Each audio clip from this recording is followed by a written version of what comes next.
Hi, everyone. My name is Bhaskar Sankara. I'm the editor and publisher of Jacobin, and I'm a longtime member of the Democratic Socialists of America.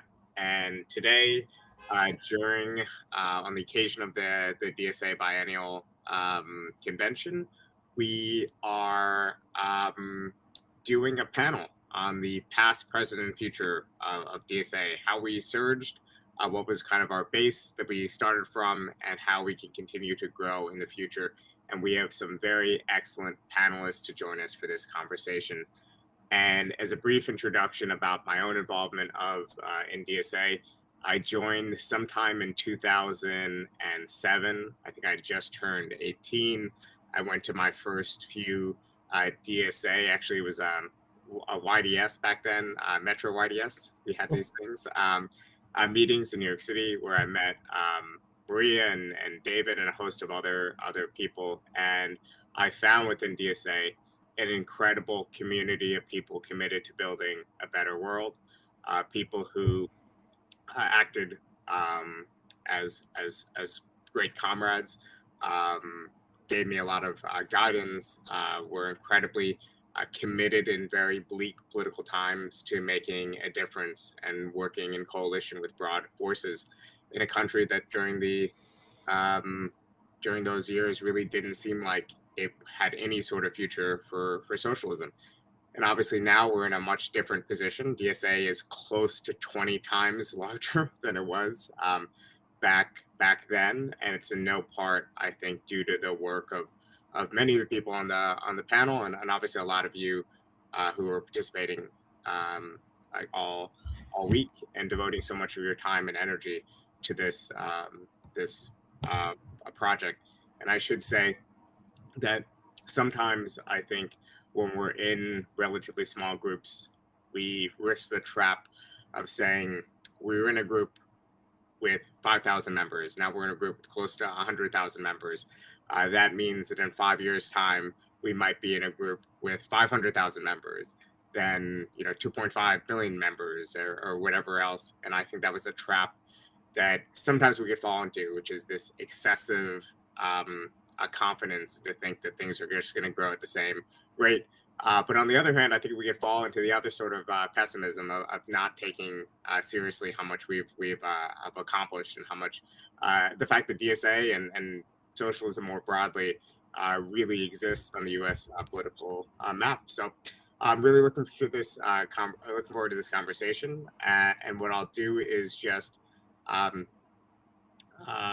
actually start switched up a little bit and have the panelists just start with a very quick lightning round of just mentioning briefly when they first joined DSA and maybe something about them. So we have on the panel David Uwalde, we have Maria Smart, we have Beth Wang, we have Bill Fletcher Jr., and we have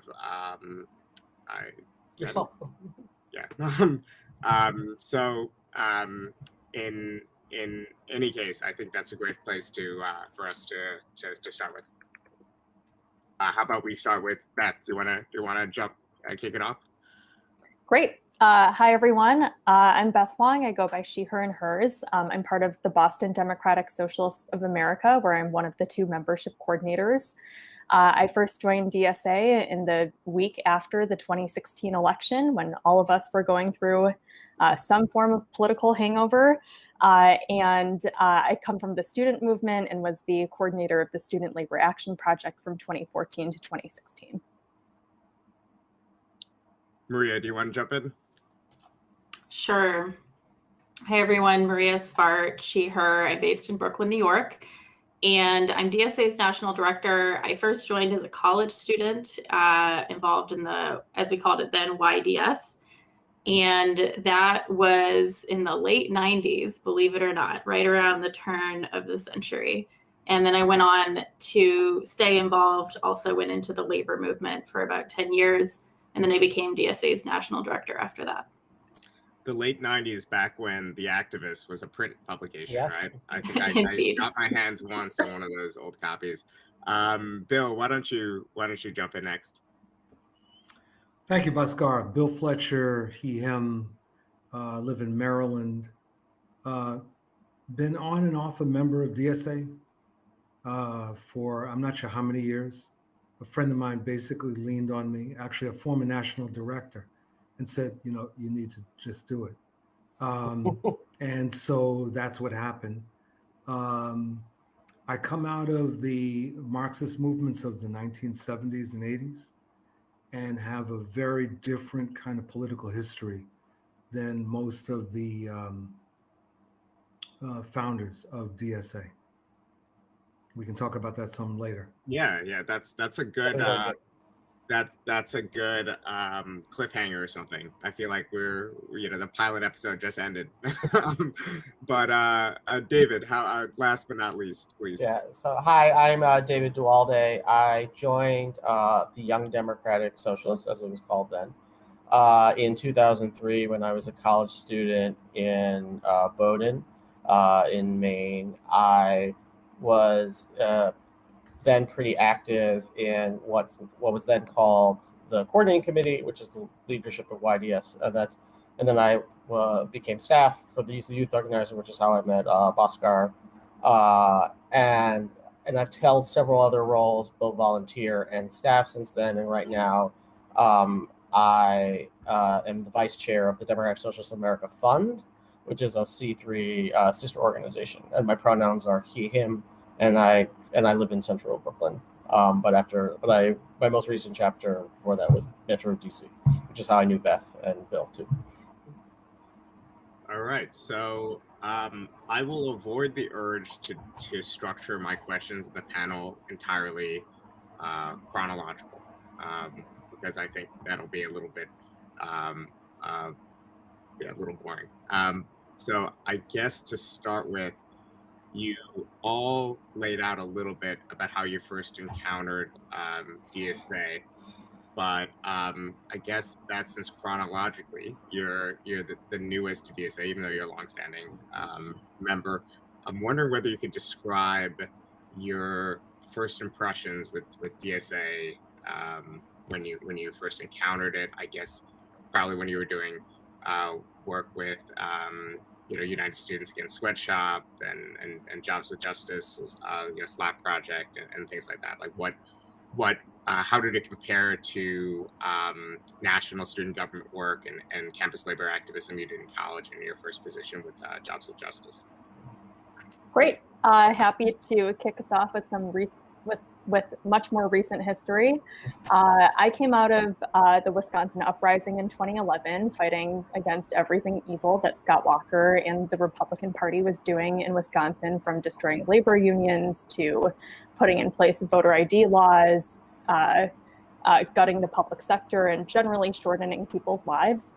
And it was really clear to me in 2011 that the right wing had an agenda to take over and hold power for as long as possible. And it was really not clear to me what the opposite of that was and who the countervailing forces were. And that's when I doubled down and became a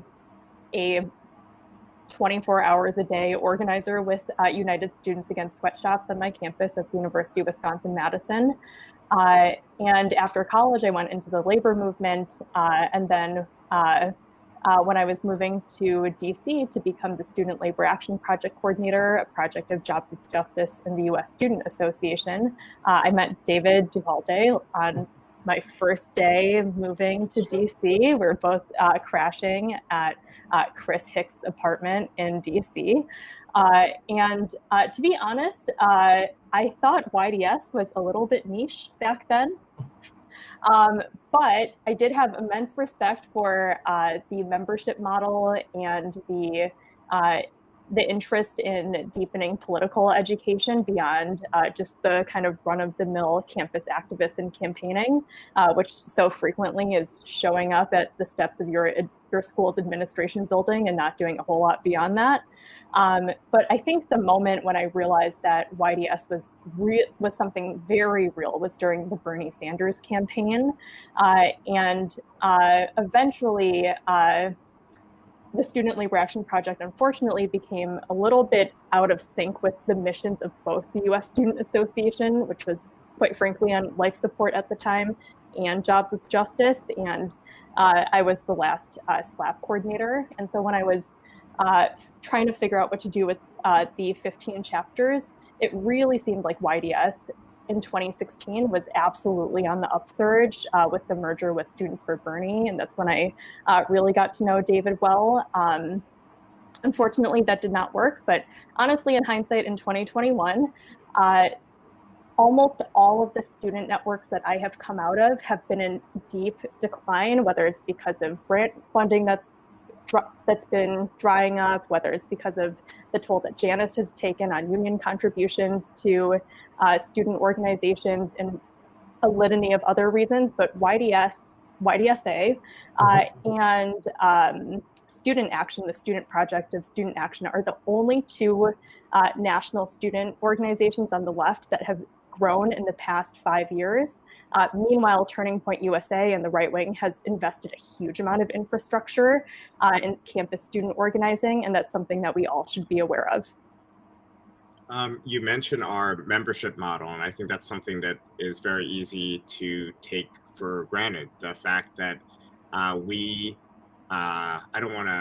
part of a coalition with lots of different groups that are structured in different ways, but there is something really special about how democratic DSA is, how much membership involvement there is, and obviously it takes a lot of work and it takes a lot of resources, and yeah, it's always something that's really attracted me to DSA. It comes with headaches, but I think the headaches are definitely outweighed by and I think that's a reason why a lot of people gravitated towards DSA, because even though it was an established organization, it was an organization that you felt like you could shape and move in a certain direction if you built enough support. You were speaking to the needs of both the organization and it's the wider politics that was engaged with. Maria, I guess my question for you is, I can completely understand why someone would join the staff of DSA today. It's a growing organization. There's lots of exciting organizing projects to engage with, and so on. But joining the DSA staff around 10 years ago was very different. It was a small organization, probably was less financially secure too, so you weren't sure like maybe how stable it would be in the long run. We had a very long-standing national director, Frank Llewellyn, who kind of kept us going through some lean years, but I think there was only two full-time staff positions at the time, including the national director. So can you tell me what in the world compelled you to make to join the two-person staff of a democratic socialist organization in the middle of the first Obama term? You set the stage so well. Yeah, the reason that I joined the staff of DSA certainly didn't have to do with stability. It was just about the politics. And when I first realized I was a socialist, it was when I was a college student, and I had sort of an epiphany moment. I'd grown up in a union family, and my dad was in a union. 3 of my grandparents were union members, and I had this general understanding of collective action. Yo tenía I wasn't a red diaper baby. When I was exposed to socialist ideas, it just clicked for me, and that's when I became a lifelong socialist. And my politics has developed over time, but it really was this idea that nobody else was talking about class. Nobody else had a structural analysis.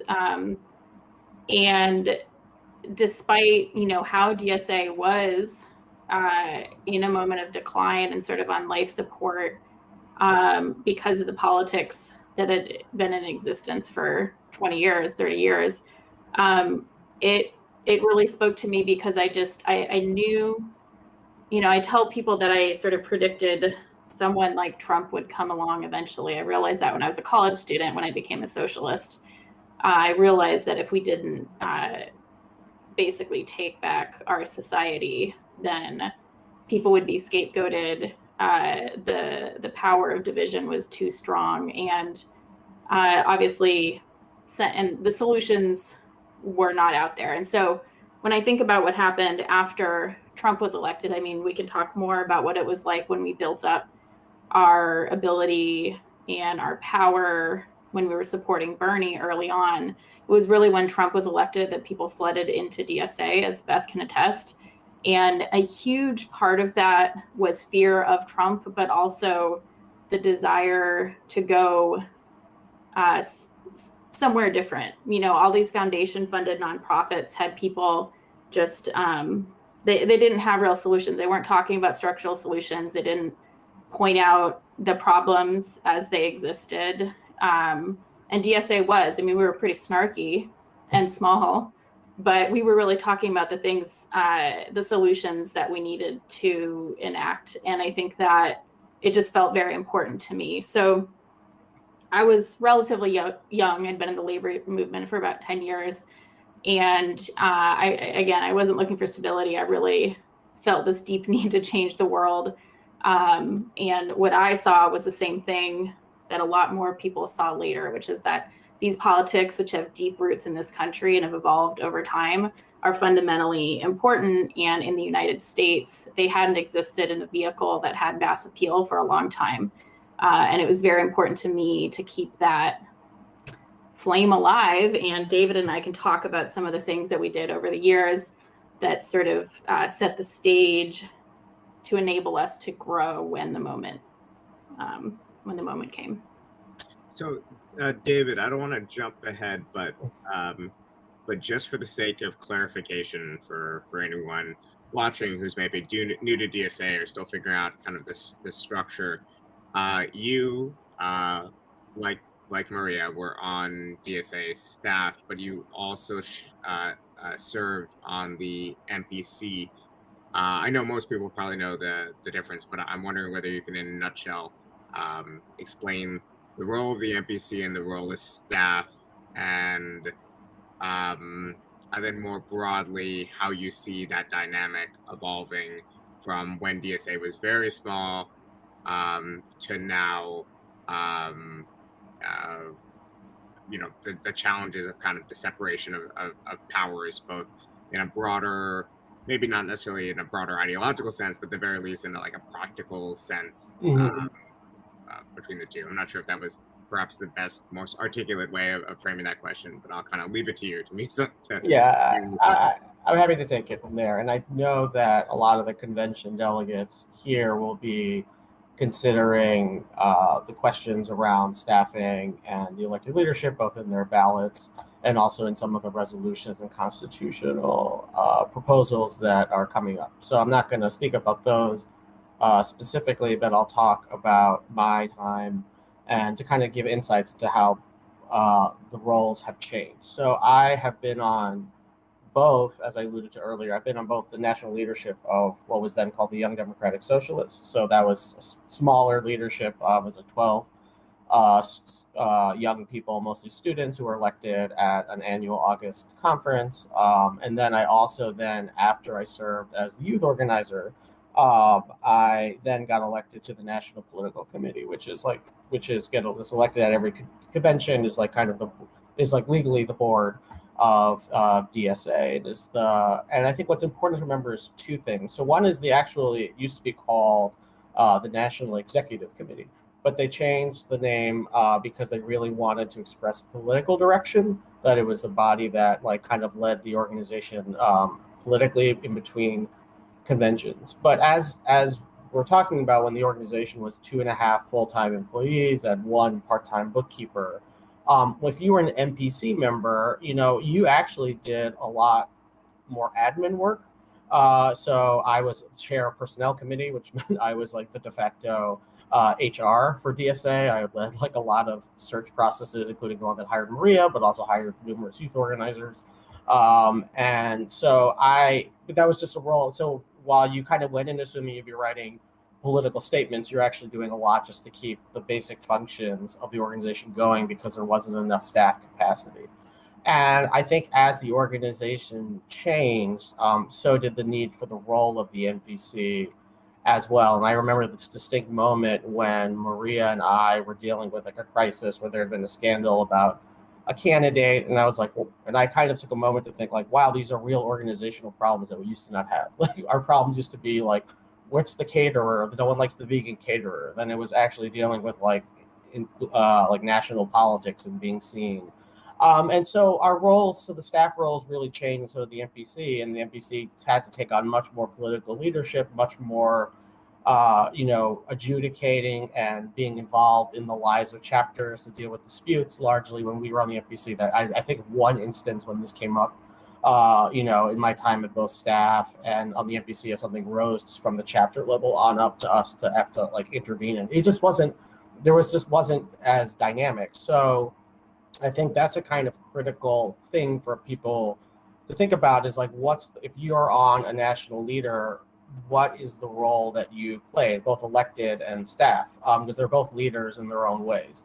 And it was easier when I was in YDSA because students need more support. You're kind of more like a coach. It was much clearer what I did. When you're deputy director, you're really trying to, connect people and also bring them into the organization as community members and helping rise the ranks and build chapters and political projects in different ways. And so it's a balance of like, how much do the staff and the NPC have to work together and listen to each other. And we've definitely, so I always want to remind people like, these tensions that sometimes we see in DSA and the beauty of a democratic organization, like are things we've always had. Like I've been on NPCs where we were very upset because we didn't get a choice, because we hadn't had a chance to discuss debating a candidate. And then I took that information when I was and then I helped create with the NPC as a staff member, like what people know now is kind of this bottom-up endorsement process where the endorsements come from the chapters, they have to go to the NPC. Now we have a national electoral committee, but that came out of like democratic struggle of working staff and NPC having to work things out. And I think if you have some good faith, you can create solutions together. And I think that's the kind of key thing is like the elected leaders and the staff really need to be partners because the staff are there to kind of see the work that the convention and the leadership want out, and with the understanding that that I've been NPC do, it's like I'm a volunteer, I don't have to do this, and respecting people's time and the fact that they're giving up significant parts of their life to do this, is something we should really always respect. So speaking of problems that now exist with DSA, of actually having the resources to figure out how to allocate those resources and how much to staff and what to staff and what relationship staff should have with volunteers and so on.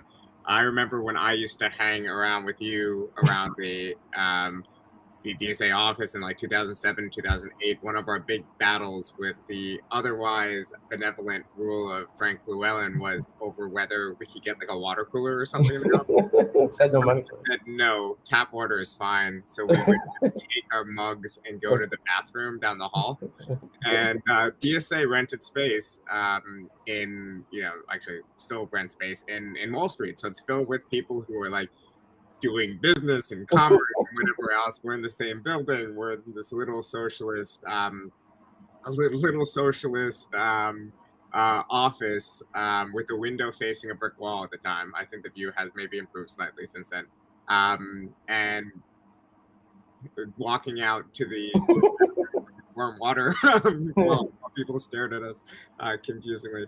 But yes, that was the right kind of austerity for the time, for sure. So, Bill, I'm wondering whether you left us with a great cliffhanger, and I've had many conversations with you over the years about your background with roots in the new communist movement, and actually I remember but you have been around DSA for a while, at least as a friendly interlocutor, even when you might not necessarily have been a member. Like I remember you spoke at that 2008 maybe 2007, 2008 winter conference, the first winter Mhm. conference I went to. I think you gave a talk that was really well received.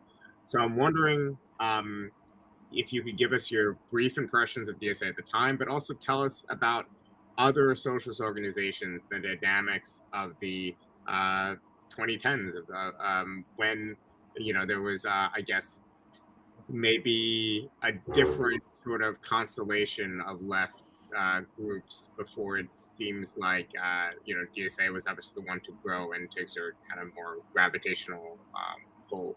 If that makes sense. So, so first of all, thank you again for inviting me to do this. I think it's important for folks to understand that there's different kinds of organizations on the left structurally. Cadre organizations, semi-cadre organizations, and more mass socialist or mass left organizations. And so I come out of a time in the 70s and early 80s when people on the revolutionary left, whether they were Maoists, Trotskyists, Stalinists, or autonomous or whatever, were in the process of building cadre and semi-cadre organizations. Very different experience than DSA. At that time, it wasn't DSA, it was DSOC, the Democratic Socialist Organizing Committee, which then later became DSA when it merged with the New American Movement. And they were different kinds of organizations that both had a different sense of their mission as well as what it meant to be a member. So in the groups of the New Communist Movement and groups like the Puerto Rican Socialist Party and the Trotskyist groups, there was an expectation of what members would do, including deploying people. And I don't mean this in an authoritarian way, but I mean people moving to other cities to set up districts, to set up new areas of work. DSA has grown largely as a result of a number of things. And one of those has been that it strategically emphasized the continuation of student work. And so YDS, I think, was really central. For many years, what would happen is that people would become active in YDS, they would graduate from college, and they might become a member of DSA, but only in name, and did very little and just sort of drifted off into the ether. But the YDS chapters gave a certain kind of vitality. And I think that DSA was very well positioned in the in the later 2000s for the eruptions that were taking place, and because it's easy to join DSA. And so a combination, I would start with the Arab Spring, which I think I almost always start with as the triggering mechanism for virtually everything, including the Wisconsin Uprising and Occupy. And there was a new and growing interest in alternatives to capitalism. And then, of course, the Sanders campaign. And as a result of the Sanders campaign and the discussion of democratic socialism as a term, DSA was well positioned for that. But it immediately faced a challenge, which was there were a lot of people coming in and there was no effective orientation program for new members. And this was something that I know some of the earlier leaders were very concerned about. And so it was sort of like being hit by a tsunami. And this, I believe, has created certain challenges for DSA, which DSA has not yet resolved. But so on the one hand, the organization has grown substantially.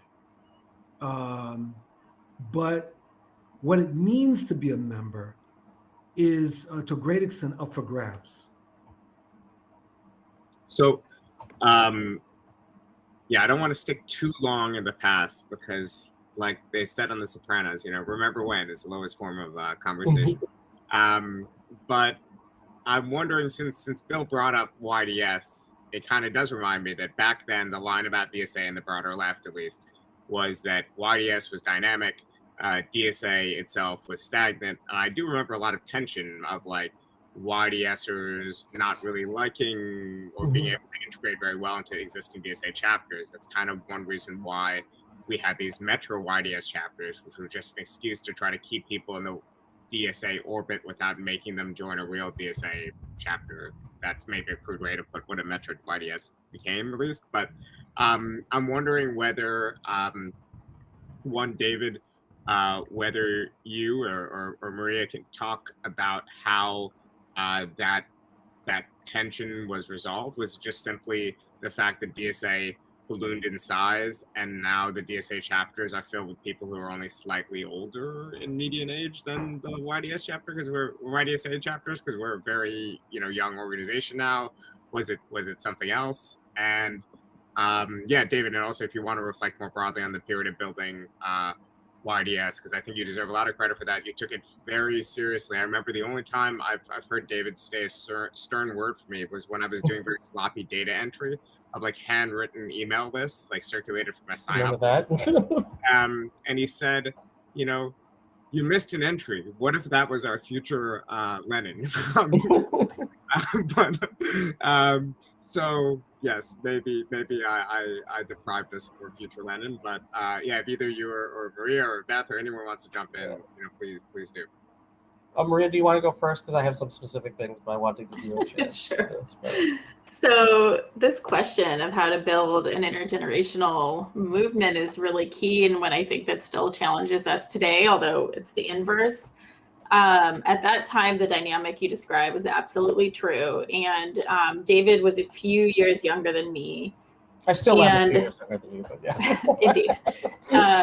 And we worked together. I was in YDSA. I was a YDSA national co-chair for a couple of years. And then I was involved at DSA, and then he was the youth organizer. So we worked together, and we recognized that it was necessary to bring YDSA into DSA. And there were a number of ways that we did that, but I think one of the most important was we essentially did organic leader identification in both DSA and YDSA.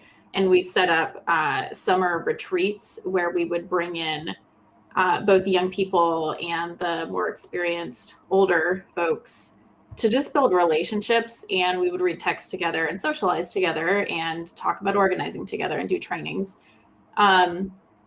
Because, capitalism divides us. We live very atomized lives. We live with a lot of separation between generations for some people. And it's necessary to build those kinds of relationships. So we set up a program to try to be really intentional about that.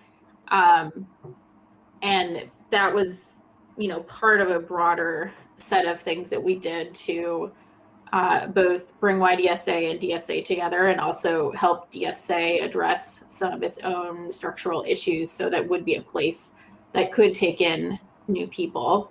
And that really, I think, helped set the foundation for the next few years. I remember when Obama, a lot of our publicity, frankly, early on came because the Republicans called Obama a socialist.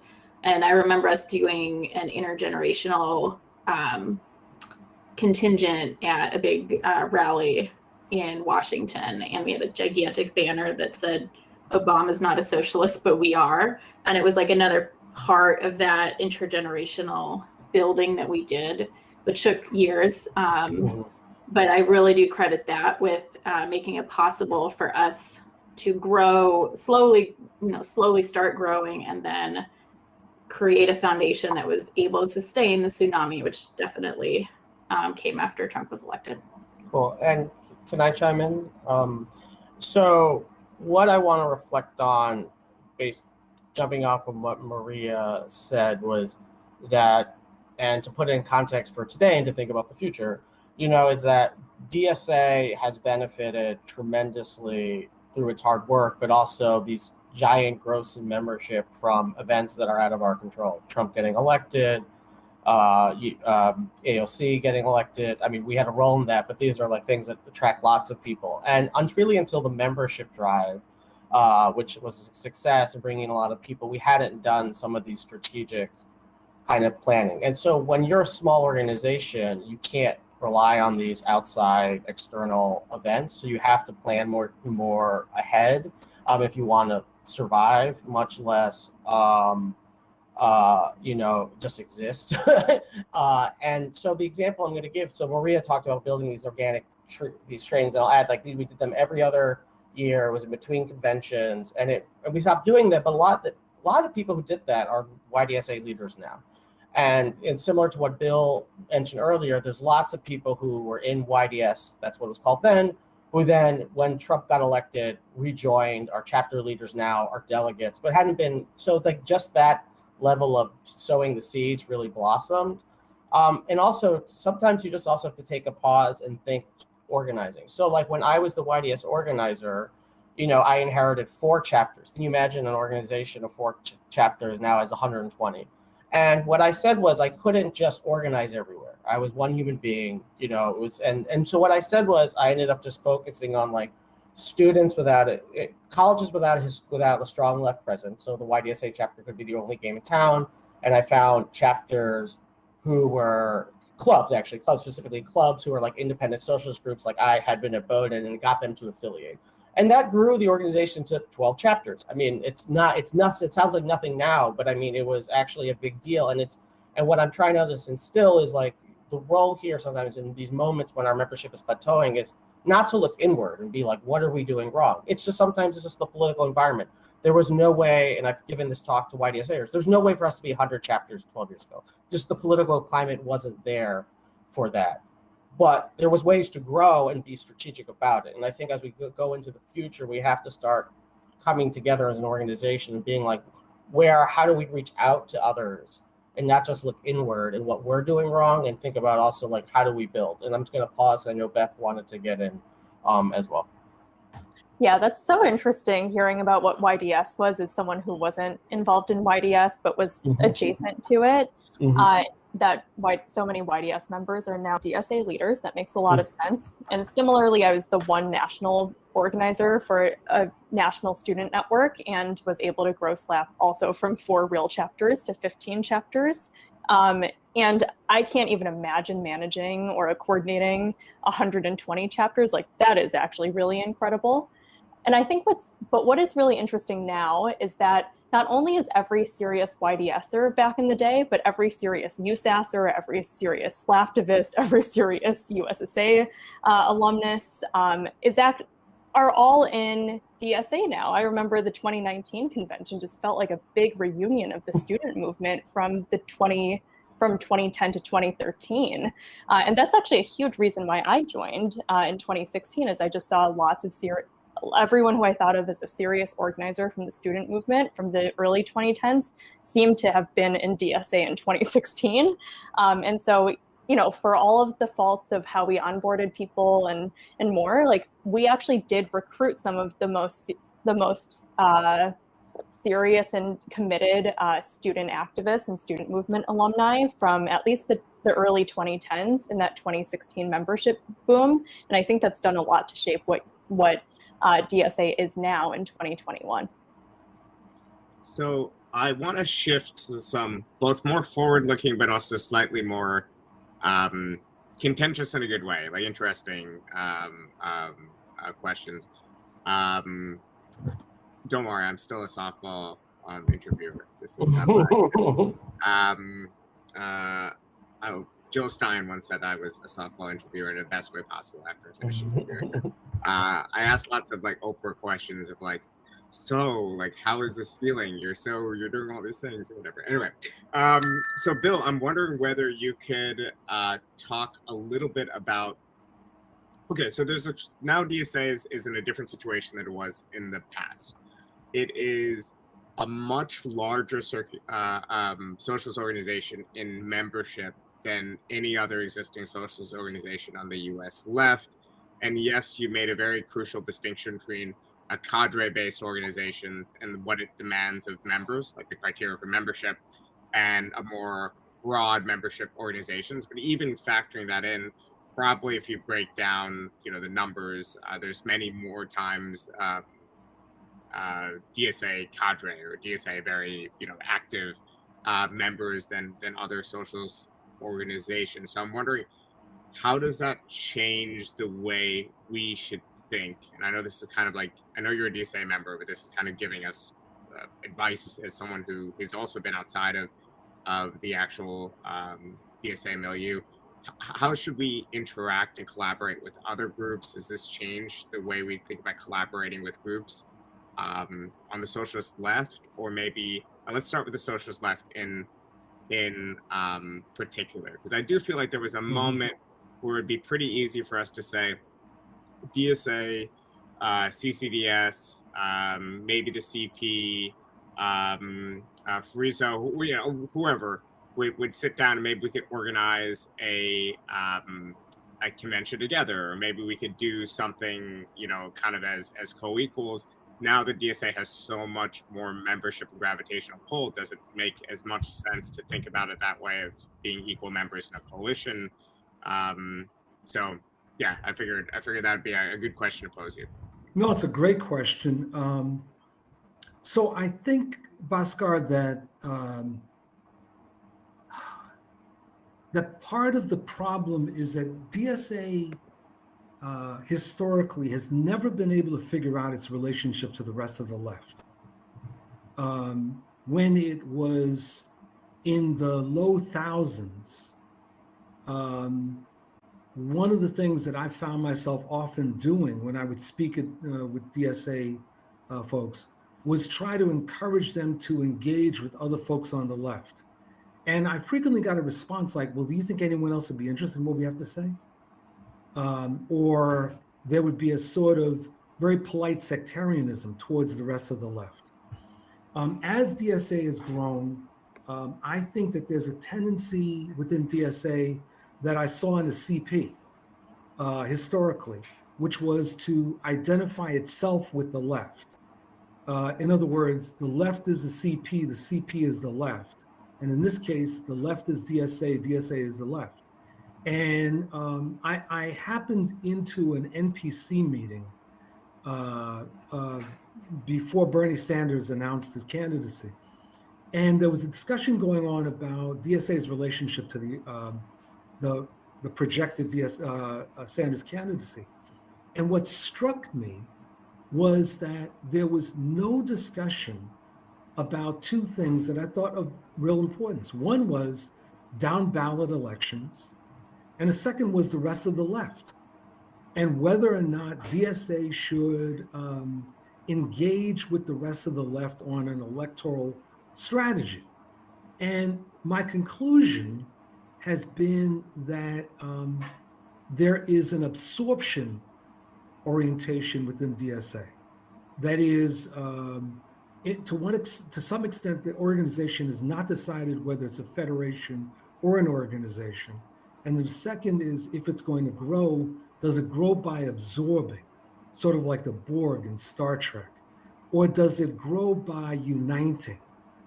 And growing by uniting is a very different orientation because it really is identifying other organizations, regardless of size, that are out there, and a sort of reconfiguration. And so I don't feel that coming from DSA. So the other part of this, Bhaskar, is this. A few years ago, before this massive growth, there was a poll that was taken, and Bill O'Reilly was announcing it on Fox, and he was gloating because the poll had indicated that 7 out of 10 people in the U.S. favored capitalism. Now, me being the mischievous person, said, that's fascinating. So that means 3 out of 10 aren't. So I pulled out my calculator and figured out that was about, you eliminate people under the age of 18, you're talking about 72 million people. And I would argue that none of us on the left think at that scale. We think in dozens, maybe for you guys, maybe hundreds, but none of us thinks about what does it mean to build a movement and organizations, plural, that can speak to and be rooted among 72 million people. And one of the things is that means you're going to be an organization people don't necessarily like.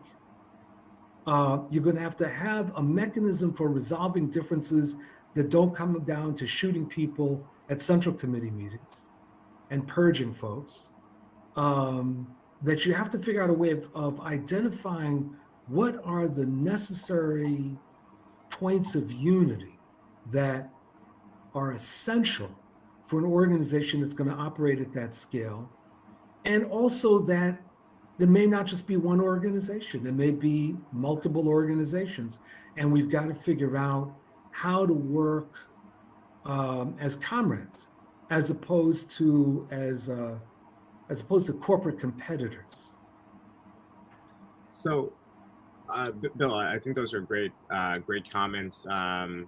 And I'll pose the question, but with a different angle to whoever wants to jump in for the rest of the panel, which is generally I agree with Bill's sentiments, but to play kind of devil's advocate,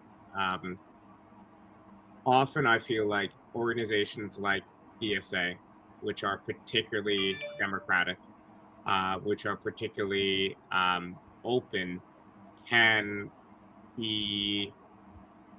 be at a disadvantage when encountering very disciplined cadre structured groups. So we saw it in the past with SDS in a very different environment, and we saw before. So in other words, how do we maintain our inclusivity, but also perhaps in the future interact with groups that are democratic centralist in more traditional ways, or who are otherwise structured just with a stronger ideological line. Maybe you agree with it, maybe you disagree with the particular line, but are more structured and more cohesive, even though they're smaller than numbers in DSA, but they want to work within DSA. As opposed to what Bill suggests, which is the ecosystem of the left, which is we have to acknowledge there are going to be people who are going to be parts of different groups. Some of them will be groups to our right that are just doing something a little bit different and focused on ballot campaigning. For example, like a Justice Democrats like formations, and sometimes they're going to be smaller activist socialist organizations that are maybe harder on the Democratic Party question, or otherwise doing great organizing, and we should have to work with on particular issues like an anti-war campaign or something. But what happens when we kind of run into the I guess the old SDS question, or the old question of looser, more democratic structures and more disciplined groups? Can anyone take that, or is it for Bill? No, that's for anyone. That's right. That's for the rest of you. If anyone wants. Well, yeah. I'll take it briefly because I want to push back a little bit on what Bill said, since it's good to not just agree. I mean, I agree with Bill about a couple things. I agree, like, DSA should not just be the left, whether that's our own sense of self-worth. And I agree that DSA needs to reach out. And I think if we're thinking about the future, what worked in the past, and that's what we're trying to build those bridges here from the past to the future, is when DSA is doing what Bill said, is like reaching out and recognizing it's one of many organizations. And for me, it's partly on the socialist left, but it's also it's why Beth's here, because Beth here as in like she's part of DSA, because DSA was in coalition, sometimes in small ways, as the smaller partner with like the Student Labor Action Project in the Student Economic Justice Coalition, whether it was with both the anti-capitalist left and the liberal left in anti-war. And then most recently, was organizing with the Bernie-crat organizations to do the People Summits for 2 years. And I think being present in those struggles whereas Bill is saying, you are trying to be one of many, not the dominant partner, and you're also introducing yourself to their bases, and these are not mutually exclusive bases. You can be members of more than one organization, be active in different groups. And so I really think for DSA, the future is both relating to these groups in terms of being coalition partners and building them, and I think, and really avoiding we're the only game in town, which I sometimes see in electoral work, which becomes these, I frankly feel, very false narratives that DSA won X election when I know there was like other groups working hard. And I think that's like just bad coalition politics, and also getting high on your own supply, which is both bad for you. But also with the left, I mean, we have to recognize that DSA comes from a tradition that believes in multi-tendency politics, and that means we also have to respect that coalition building also is in us, and we have to resolve. And I don't have a perfect answer of like how that works out exactly. I think Bill sums it up well. Are we an organization or a federation? And right now we lean more towards a coalition of socialists, and we have to figure out that internally. But I do think it comes down to that, you know, we are an organization that people have to have a big tent, and people can't just kind of come in with their own external agendas. And I always distinguish between caucuses. Caucuses are not perfect, but at least are people who they're in the organization to change the organization, are not coming from another group to form a group within it. Because like all the caucuses that I know are independent of an external organization. I think that's the kind of key thing to keep in mind with my tendency is like, you can be a tendency, but the tendency can only exist in the socialist group. Bhaskar, if I can just jump in real quick please, on that. Please So jump in. I appreciate what you were just saying, David. So I'm in a group called Liberation Road. It's a small group that used to be known as Freedom Road. And so we have not gone into DSA as an organization. We have some members that are in DSA like yours truly. But we made a decision, that's not what we're doing. Whereas there's other organizations that have made very different decisions. And it seems to me that one of the critical things as DSA grows is to establish, do you want organizations coming in, or do you want individuals? And what does it mean to be a DSA member? Is there a bottom line so that whether you're in Nevada or whether you're in Maine, that people know what it means to be in DSA, even if there are different political tendencies? Because I think that you're right when the objective should be to have a multi-tendency organization, but there needs to be a sufficient bottom line so everyone knows that it doesn't matter whether you're in the Seattle chapter or St. Louis chapter, you know basically what it means to be in DSA.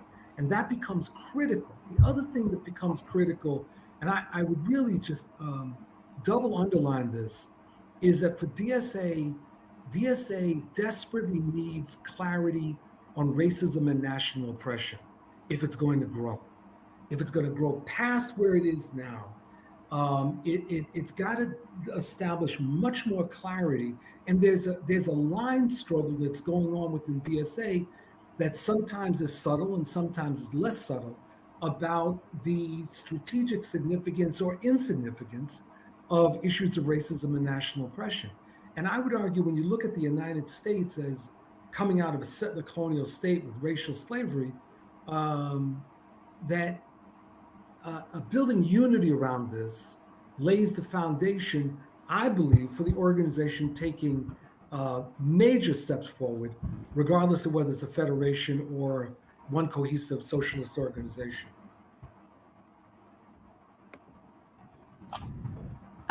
If I could jump in, I agree with a lot of what folks have said. I do think part of it is thinking about our relationship to other groups. Part of it's clarifying what our line is on a lot of things. But we also, one of the ways that we're so different from a lot of other groups is we are constantly talking to people that aren't already in the socialist movement and trying to bring people in. It's very critical. It differentiates us from some on the left, and it also differentiates us, frankly, from the nonprofit industrial complex, most of which has no base. And that is, I can't stress enough how important that is to our identity. And part of, we need to collectively decide what it does mean to be a member of DSA, what our line is on race, and what our line is on a lot of things. And we can look to our past history and even our platform process now to think about how to engage our whole membership in this discussion. But we also need to I think, and I don't think it's controversial at any level of the organization, to say that we need to also develop our new member process, both from helping folks learn what organizing is, engaging people in our campaigns, but also engaging them in political education and exploration. It's really critical and something we have never done enough, and we need to do more of in the future. So we only have a couple of minutes, but Beth, did you have something you wanted to add on that question? Yeah, building on what Maria just shared, in my current role in DSA, I'm involved in the Growth and Development Committee and also one of the membership coordinators of Boston DSA.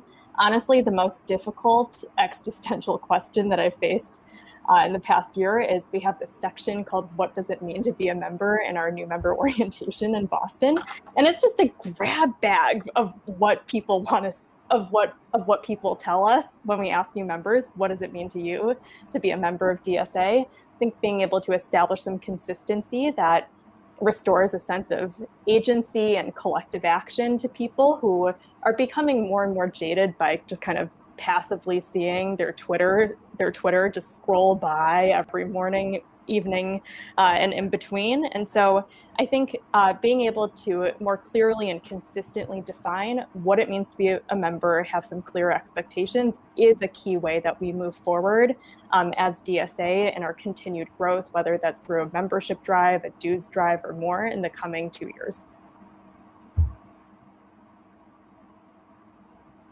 Sorry, I'm in the Jackman office, and our AC unit sounds like a jet engine taking off, so I keep having to mute myself. So I know we're out of time basically, but I do have one final kind of question, comment, and we could close right after that, which is kind of, and this speaks a little bit of what everyone was saying, especially Bill. When I think about DSA and its growth over the past 5, 6 years, I'm first of all incredibly positive because I saw the trajectory that I thought the organization at least was on before, and I think we're living in, considering the political environment in this country, one of the best possible outcomes for DSA. And also, it's a relatively cohesive organization, not by the standards of what it should be, maybe, but by the standards of the left and the standards of history. Small groups are prone to very spectacular blow-ups, and I think DSA has exhibited a certain sense of resilience that I think we should really be proud of. My thing that I worry about is when I think of someone I'll just use her as an example. My godmother is a Jamaican woman, left of center, a voter, probably doesn't identify as a socialist, but was a big fan of Michael Manley and like Bernie Sanders and whatever else. And when I think about bringing in someone who's been out of politics for a while to, let's say, a DSA local chapter meeting, I kind of wonder, would this person find an environment where they could find a way to plug into politics very easily? Would they encounter an environment where the organization was oriented towards getting kind of ordinary working class people like her kind of into engaged, or would she encounter an environment that is friendly, not hostile or anything, but that's oriented towards people that already know the left, already kind of know the lay of the land in the organization. And I don't have completely negative views. I think if she met the right person at DSA, if she had the right one-on-ones or had the right whatever, it would work. But I do get to this wider question of the left's disconnect from a wider mass base. And before, when we had 5,000 members, it was very easy to see that we didn't have a base. And my deepest fear, mind you, this is just one fear amid many happy thoughts, is that as we reach 100,000 members and beyond, we will kind of lose sight of the fact that we're still, like Bill said, we're still far away from even winning over our 72 million, much less, the 150 million we should really have. So I just want to throw that out there as kind of the main dilemma that I see for DSA, which is how to kind of sink deeper roots into the lives of working people, and then if anyone has anything to add, please do, and then we'll just wrap as soon as the last panelist is done. But thank you everyone for listening to. Well, I'm going to jump in. Please. One is there's two parts to what you're raising, Bhaskar, that I think are really critical. One is that I think it's very hard, first of all, to recruit in the ones and the twos. So when you talk about bringing your godmother in by way of example, I think that one of the difficulties in almost any organization is people encountering an organizational culture which is alien to them. And when they come in by themselves, it is very easy to lose them. I've had that experience in multiple organizations that I've been in, where really good people come in, but they can't feel the organization. It's not quite their organization. So one of the things is that that's an argument for bringing in people in waves, so that they are coming in with other people and they can share certain experiences. So that's one point. Then at a broader strategic level, I wrote this paper. It's very unapologetically self-promotional, The Modern Tecumseh and the Future of the U.S. Left. And part of what I'm arguing in there is that we desperately need a large socialist organization that sees its mission as building a popular democratic bloc that can actually fight for power. And taking that on means that we have to really champion good united front politics, being able to work with various kinds of organizations, to borrow from something I saw recently, to walk together as long as we can, right? But understanding that there might be differences that emerge at certain points, and that those differences are not necessarily antagonistic, but that we may have to part company. And so I think that the organization has to see itself as part of that mission, and that really necessitates an immense amount of humility and really, really appreciating the centrality of the United Front. Otherwise, you're building a big cult. Okay, so someone has to jump in there because I liked a lot of Bill's comments, but we can't end it with your building a big cult as the final word in the DSA. So I'll be very quick. So I remember his birthday's on Sunday. Joe Schwartz was my big mentor for a lot of us. Was first always a youth section organizer, and I remember when I first met him, he introduced himself at a conference, and he says, "I heard your father was active with us around Chile Solidarity, because my dad's a refugee from Pinochet." And I was like, "Oh yeah, how'd you know that?" He's like, "Oh, so-and-so told me." I was like, "Well, that's interesting. They didn't even bother to say hello to me." And it was a very interesting kind of touching upon different things here. So it's like, people remember real solidarity. So I knew DSA because DSA had been there for my family. So that's real solidarity. You don't always get, so it's like, and that's what Bill's talking about, the waves too. It's like, you have to be present in struggles. You may not get people necessarily, but people know. Also, say hello to people. Be very friendly to them. But I just want to emphasize my last point that I brought up earlier is I think we're at the point for the future we have to think strategically with humility, as Bill said. And what I'm thinking about when I say strategically is like, where do we want to go? What are the groups we want to be with? And they can't just be to our left. They can't just be to our right. That's where Bill's United Front makes sense. And so it's not just, oh, we want everyone to be union members who rise to the rank and file. That's true, but we also need to figure out what's our relationship with Jobs with Justice. What's our relationship with the existing labor leadership who is progressive? You have to, and I just think it's like, ultimately, it's like we want to be part of a salad bowl, and it's not a melting pot. It's like we bring something distinct, that's what I always preach about DSA. DSA never gave up on being distinct, but it doesn't mean DSA has to be everything. Beth or Maria? No, I think that was a great note to end on. Thank you so much. Thank you, Maria, Beth, David, Bill.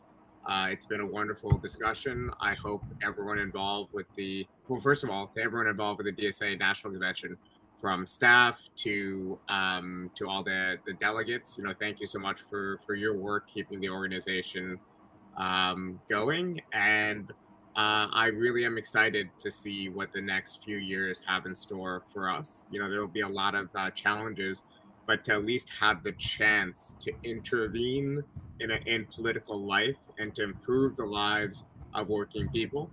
You know, that is an incredible thing. So we have politics as you know, to look forward to, and we have, I think, real victories to look forward to. So thanks to everyone who made that happen and continue to do that, and have a good night. And everyone, thank you so much, Bhaskar.